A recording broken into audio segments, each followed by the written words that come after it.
Você já leu O Mundo de Sofia, do Jostein Gaarder? Se não, fica aqui uma indicação. Esse livro aqui eu li na minha graduação em Teologia e é uma abordagem muito bem feita, muito interessante sobre a história da filosofia. É um romance, na verdade, conta a história de uma garotinha chamada Sofia, que está fazendo aniversário, e ela começa a receber pelo correio cartões postais endereçados a uma outra menina, uma tal de Hilde, que ela não conhece, e também uma sequência de textos, de cartas, com um estudo sobre filosofia. Quando passa o tempo, ela acaba encontrando também um professor de filosofia, eles se tornam amigos, conversam sobre os seus temas filosóficos e vão descobrindo muita coisa sobre o mundo da filosofia e sobre a sua própria existência. Então, recomendo muito aqui esse livro. Mas eu queria falar, na verdade, não só sobre o livro, mas sobre um conceito da filosofia que eu acho fundamentalmente importante para a gente hoje, que é o conceito do estranhar o familiar. Ou seja, questionar o mundo que nos é dado como algo natural. Muitas vezes a gente naturaliza aquilo que não pode ser naturalizado. A gente naturaliza a fome, a pobreza, as injustiças, o aquecimento global, como se fosse uma coisa inevitável. E, na verdade, essas coisas não são inevitáveis. Elas não existem porque o destino quis assim ou porque uma divindade estabeleceu dessa maneira. Não. O mundo está como está hoje porque o ser humano construiu assim. E aí, nesse sentido, a proposta filosófica nos ajuda a questionar este mundo, a perguntar a respeito dele. A frase que a gente iniciou esse vídeo é atribuída a Sócrates, vale aqui ser repetida. Uma vida não examinada não vale a pena ser vivida. O que Sócrates está chamando a atenção com essa frase é que nós somos chamados, vocacionados a pensar sobre a própria existência, a avaliar o mundo que construímos, a avaliar a realidade que nos cerca. Porque se a gente não faz isso, a gente desenvolve uma postura de alienação. Pessoas alienadas são pessoas muito facilmente manipuladas, muito facilmente controladas e muito facilmente enganadas. Aliás, ali no parênteses aqui, eu fico muito assustado quando eu vejo que no caso da religião, mais especificamente falando, parece que esse elemento de manipulação dos outros e também de alienação é elevado à enésima potência. Que a gente encontra pessoas que são sábias, que são conhecedoras de muitos assuntos, são formadas em várias áreas, mas quando o assunto é religião, quando o assunto é espiritualidade, quando o assunto é igreja, parece que há um tipo de ruptura com o cérebro, com a racionalidade, e muitas vezes as pessoas escutam coisas e aceitam coisas ditas em nome de Deus, coisas que contradizem nem a questão da teologia, mas o próprio bom senso. Então, assim, basta bom senso para perceber que o que está sendo dito é errado, é incorreto, vai conduzir para um caminho muito problemático. Mas as pessoas mergulham nisso como se fosse algo natural, como se fossem pessoas alienadas. E aí eu acho que nesse sentido, o Karl Marx estava certo ao dizer que a religião muitas vezes serve como ópio, como entorpecente. Mas voltando aqui, estamos falando de filosofia, de Sócrates, de Mundo de Sofia.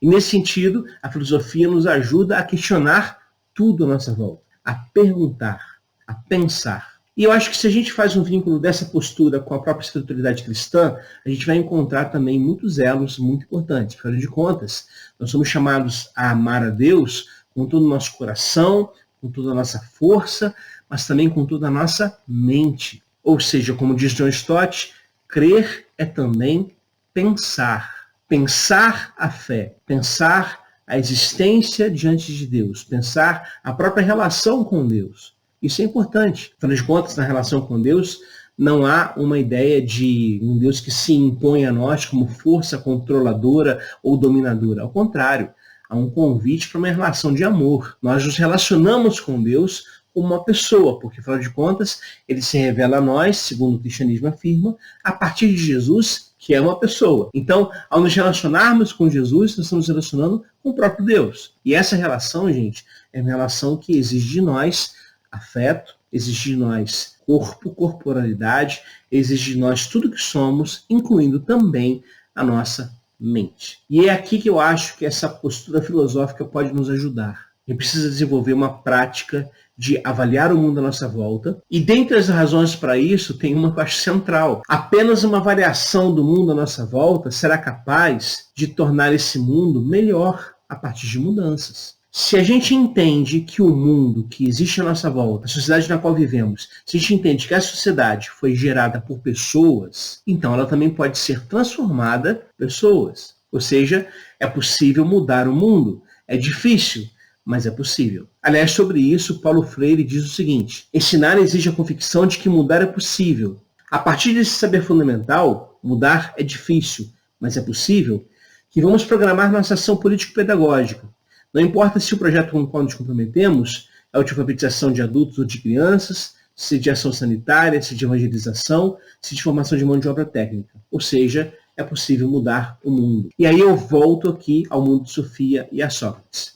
Quando esse livro aqui fala sobre Sócrates, ele desenvolve a perspectiva do pensamento socrático. Sócrates usa um conceito chamado maêutica. Maêutica está vinculado à ideia de uma parteira. Na verdade, a mãe de Sócrates se afirma era uma parteira. E uma parteira, ela não dá a luz, mas ela ajuda a dar a luz. Sócrates pega esse conceito e aplica esse conceito à sua própria filosofia. Então, com a ideia aqui, ele não está dando a luz, dando conhecimento para as pessoas, mas ele está ajudando a própria pessoa a fazer nascer esse conhecimento. E a maneira que ele fazia isso era não responder as perguntas com respostas prontas. Na verdade, quando alguém perguntava algo para ele, ele retornava com uma pergunta. Porque isso ia expondo o próprio conhecimento que a pessoa tinha dentro de si e nem sempre era consciente disso. É claro que isso traz problemas, afinal de contas, agir assim é sempre problemático. O Jostein Gaarder, no seu livro, diz o seguinte: justamente porque fingia que não sabia de nada, Sócrates forçava as pessoas a usar a razão. Sócrates era capaz de se fingir ignorante ou de mostrar-se mais tolo do que realmente era. Chamamos a isso de ironia socrática.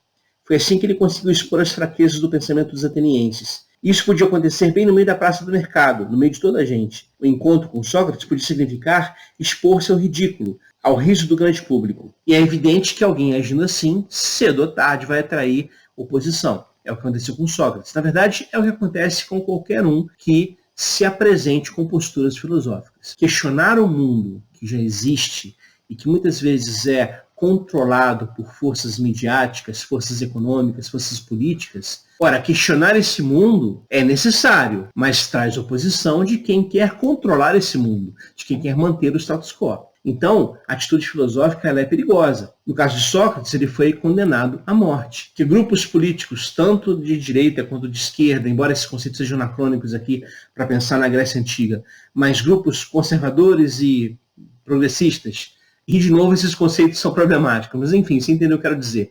Grupos de todos os aspectos políticos estavam lá reunidos para tentar matar Sócrates, porque não suportavam mais os seus questionamentos e a sua postura filosófica. Bom, voltando aqui à espiritualidade cristã, e para encerrar esse vídeo, é preciso pensar que esse questionamento do mundo também se faz presente na própria ideia do cristianismo, na própria ideia do evangelho. Afinal de contas, Jesus questionou o mundo à sua volta. Jesus foi um grande crítico dos poderes econômicos, políticos e religiosos do seu tempo. Basta ler os evangelhos para perceber isso. E se nós somos discípulos dele, então essa postura filosófica também faz parte do nosso próprio chamado. Então é isso, pessoal. Espero que tenham gostado desse vídeo mais curtinho.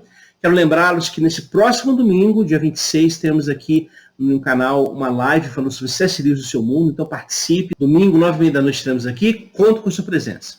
Um abraço, pessoal, e até o próximo vídeo.